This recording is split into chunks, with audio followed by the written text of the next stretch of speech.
Neighbors in Kenya do say we are fixing the nation. So this morning we are definitely going to be fixing the nation with our part of the conversations. Now, joining me this morning on set, I do have the EC spokesperson, or the Electoral Commission spokesperson, Julius Muchunguzi, who does join us on set to have a conversation about this and more. Good morning. Thank you for joining us. Thank you very much for having me, and good morning to the viewers of NTV. Well, and in our midst, we also have Canon Joyce Nima. She does join us. And of course, just a brief background, a Ugandan educator, peace and security expert, and an Anglican leader. She does join us to talk matters, transparency, matters, the electoral roadmap, and everything Ugandan. I mean, this is a critical moment for all of us. A very good morning, Canon. Thank you for joining us. Good morning, viewers. Thank you so much for inviting me to be part of this discussion.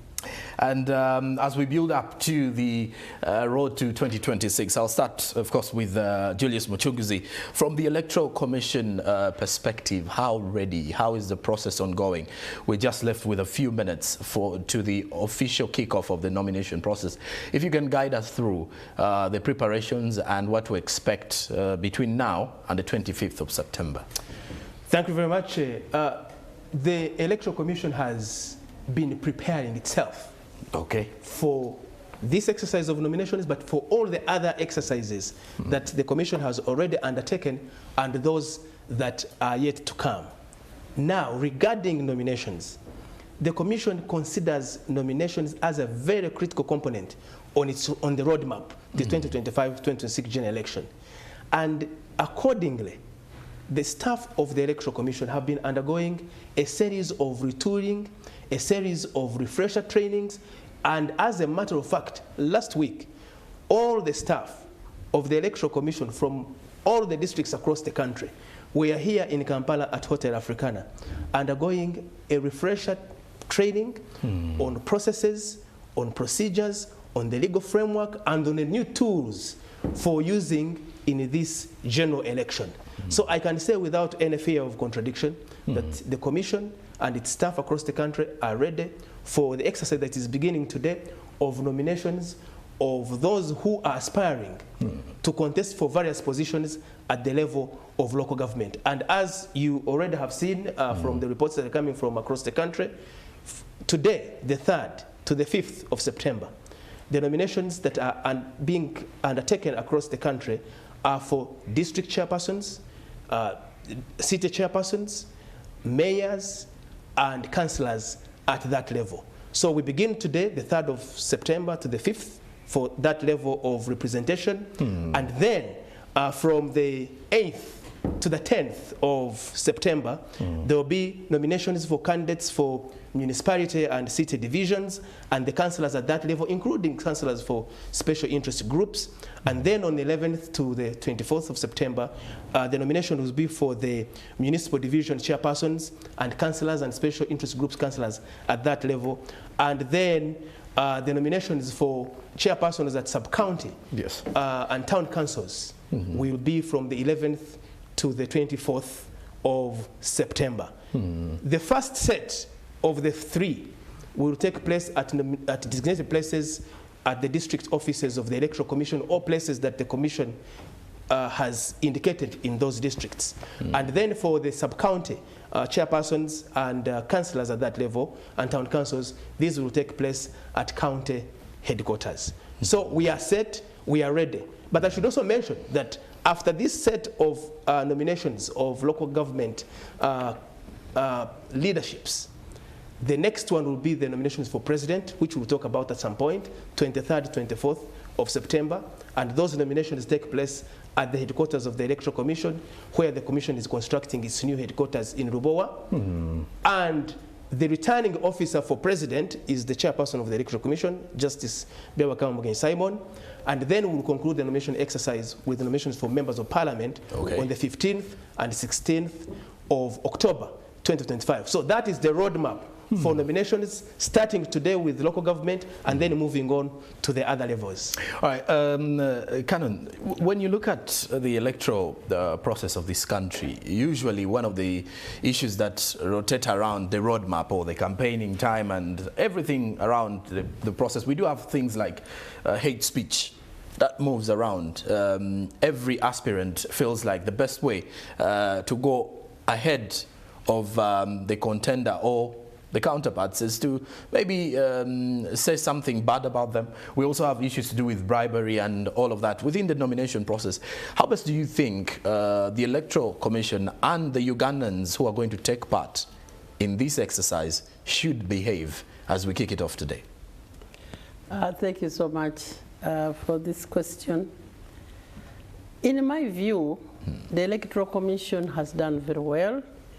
It has had this roadmap.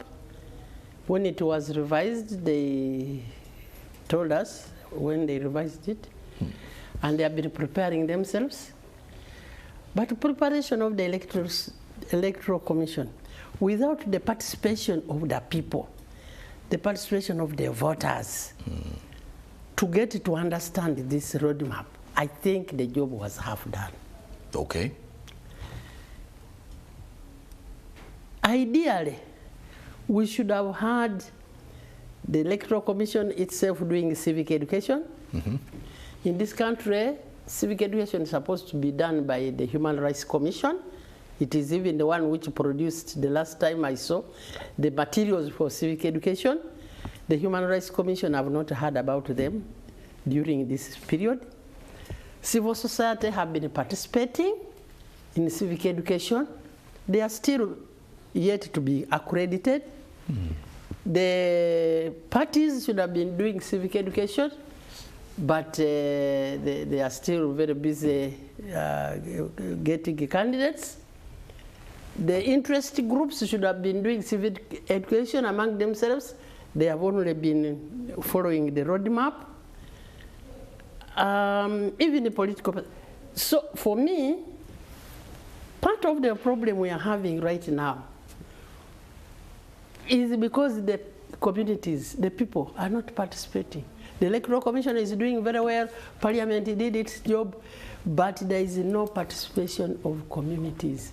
And when people don't participate, they will take decisions according to what they think is happening. So for me, all the things that you have identified are symptoms of something more fundamental. What do the people do? How have they been educated to understand these processes? If they don't understand, then before they sign a form for you, they want to be paid. So when you are talking about bribery and the rest of it, the people who are asking for this money and those who are paying it know that there is a gap. People don't know what this whole thing is about. For them, they are told, put a signature here. Okay. So they ask for money. So they ask for the money. Julius, Canon here does make a very critical concern. Yes. And she says something to do with civic education. Yes. The voters have no idea, or there has been half-baked information from the Electoral Commission and maybe the parties involved. No, Canon is raising a very, very important issue. The issue of civic education and also the issue of voter education. Yeah, as she's rightly pointed out, constitutionally, Uganda Human Rights Commission handles civic education and the Electoral Commission handles voter education. But we know that the two elements are joined at the hip. Civic education answers the question of the why. Why should I vote? Why is leadership important? Why should I participate? Voter education talks about the what. How should you do it? How should you vote? How should you participate? But you cannot talk about how you should participate without speaking about the why. And that is a bigger question. The Commission and its staff, one of the core responsibilities of all staff of the Electoral Commission is to undertake voter education and by extension civic education. And the staff of the Commission, one of the assignments that they have across the country, that we have, the staff that we have across the country, is to use every opportunity whether it is in a marketplace, whether it is in schools, universities, religious institutions, in churches, in mosques. Our staff have been undertaking that level of community engagement. We've also been using platforms like TV, radio, and also engaged on digital platforms using the different social media platforms because, as you know, Uganda is a very young population and many young people follow and get the information from digital platforms. Have we done enough? No, we have not done enough. There is much more that needs to be done, especially when it comes to civic education. Julius, from your side, why are we having this situation where you feel you haven't done enough? No, because you see, this is a collective effort. Okay. And you see, when you talk about civic education, you are talking about the entire fraternity of the country. Because civic education starts at home. Some of the things we see expressed at the polling stations, or even in these processes, emanate from failures in families, at homes. A few months ago, I was at, they invited me to be a guest speaker at swearing in of prefects in a school here in Bugolobi. And when I reached there, I asked the children, the prefect, the new elected prefects, I said, how did you become a prefect? And they told me we had to buy things for our pupils, our friends. We gave them logistics. Logistics means cookies and biscuits and sweets and whatever. And I asked them, where were you getting the money to give to your electorate? That our parents gave us the money. Now you can see, these are young people. They are below 18, but they are going to become 18, but they are already nurtured in a mind that is corrupted. So we need much more than just what is in the statute books about voter education and civic education. We need a national consciousness about restoration of certain values, values of truth-telling, values of honesty, values of integrity, and those are not simply taught by going on TV or radio. It's a culture. We must address the question of culture that has engulfed our entire fabric that manifests itself when then and now you have an election. And Canon Joyce, this is where I want to bring you back. When you look at the nature of politics at play in our country today, and he does take us back to what is happening in primary schools, and we've mentioned voter bribery. Earlier we've mentioned something to do with voters blackmailing political aspirants. How did we get into this situation? Because now the concern here is most of the voters feel their representatives won't do enough, so they will have to quench everything they can from them during this nomination process and the campaigning time. Is this a sign that the politics have entirely turned into what am I gaining directly, or are we just appreciating our leaders? Thank you for this concern. I would like to think that we have concentrated on politics and voting as voting people for a job, not a service. Politics is never a service now. If you even look at the history of voting in this country, when we had the Human Rights Commission developing materials for civic education, I have a copy of this manual in my house. If you go through that manual, it has got all these issues, the influence of the family, and somebody needs to go and engage communities on these issues. And we did that, I think, for one of the elections, about 2005. There was that engagement. And I was reminding him that because in the manual, we even had put a module for conflict management, the Electoral Commission trained lawyers in peace building, mediation of conflicts, and deployed them the whole country so that conflicts were handled in communities before people started fighting. And I think there was some effect because we were targeting the root cause. Now, in the absence, I've not heard about Human Rights Commission being mentioned in this whole roadmap. Maybe they will tell us, they will come and tell us what budget they were given to do civic education, if it was ever given at all. But the fact that it may not even have a budget, and that item was not even included on the Human Rights Commission, which they should have started this civic education the moment the roadmap was first published, which was a year ago. Actually, it was in 2023. 2023? Yes. So by now, everybody would be educated on their roles. But we didn't provide for the Human Rights Commission to do their job. As we speak today, I don't know whether he can tell us how many civil society organizations in democracy and civic governance who have applied to do civic education have been accredited. They have not yet been accredited. That one I will quickly correct. Please. The impression, because the Commission indeed received applications for accreditation of civil society organizations wishing to participate in voter education, and indeed that process was concluded, and those who were successful, I think I saw the list of about 50 plus that have been accredited and are actually doing work. Yeah. So work is being done. I can tell you, for instance, I can tell you that there is work that is being done by a number of organizations. The Interreligious Council of Uganda, working with the Electoral Commission, has rolled out a campaign on peaceful elections. The Women's Situation Room, just as we speak today, has an engagement, has several engagements regarding the role of young people, women, in ensuring that we build confidence in our electoral processes. It's ongoing right now. There is work that is ongoing, but certainly the task is huge. Yeah. It requires much more intensity, and that is why the Commission always says, that is why the Commission always says that a free, fair, transparent, and credible election is a responsibility of all the stakeholders, like those you listed, political parties, political leaders, candidates, civil society organization, the media, which is playing its role, you know, with this kind of work that we are doing. So all these have a role to play. The Commission is free of this process. It is a midwife of this process.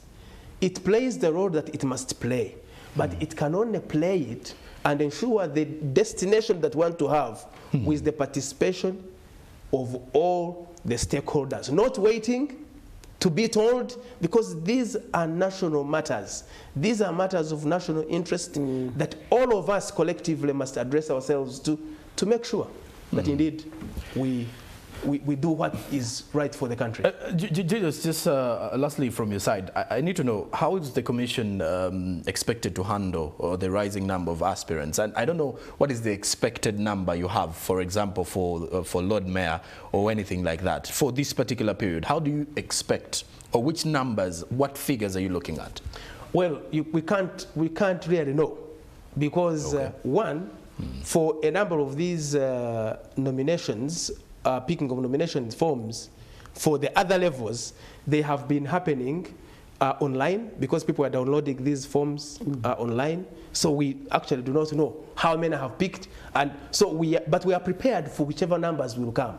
I can speak to you about those that we've been seeing, which we've been reporting about. 200 picked up for presidential elections. So we have over 200 aspirants that have picked nomination forms and are out there in the country collecting signatures. Certainly that's a huge number, but the Commission has prepared itself to verify all of these that will return the nomination forms alongside all the requirements, and we shall cross the bridge of knowing how many have been successfully nominated when the exercise has ended. But when we see many people, especially at local government level, because local government level is where the rubber meets the tarmac in terms of service delivery, we want to see people really showing interest to lead there, but also to participate at that level as well. And I'll end up with Canon Joyce. How best do you think the Electoral Commission can balance the need for security as well as the need to ensure a peaceful and orderly nomination process that we're kicking off today? Yeah, I think we are expecting too much from the Electoral Commission. The Electoral Commission is at the end of the game. But the corruption has been going on in this country. The IGG the other time said the 11 billion is lost. Then we have had all these cases in our papers, in Parliament, and we have not seen the reduction of corruption. And now we are saying to Electoral Commission, how are you handling corruption, voter buying, blackmailing of voters? We are targeting and asking the right question to the wrong people. This question should come back to Ugandans, Thank you. to Parliament, Thank you. to us all. How are we going to handle the issue of corruption? We cannot leave it to the Electoral Commission, because for them now they are like prisoners of Zenda. They are dealing with consequences of a culture which has built over a long time.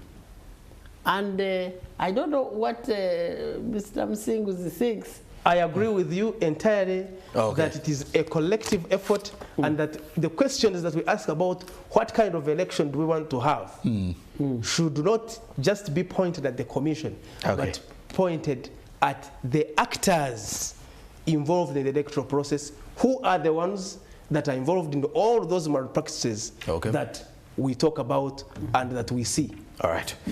And maybe to encourage this possibility of engaging with the communities. All right. In 2005, we had a discussion nationwide through the religious teams, the Uganda we want. And we had meetings in districts, sub-counties, people expressing themselves, the Uganda we want. It at that level that you can target people's ideas on how they think this corruption can be dealt with, how voter bribery can be dealt with, how leadership can be more responsible. But if you target the end user, you are targeting the wrong person. All right. Thank you very much for your time this very morning. And to you, dear viewer, we go in for a short break, but we shall definitely return with more details in regards to day one of the local government nominations. I've been having the spokesperson of the Electoral Commission, Julius Muchunguzi, who has been joining us this morning, together with Canon Joyce Nima. Thank you again for being part of our discussion this morning. Stick around to NTV, because we shall be giving you more updates as they come in on day one of these nominations and the days coming.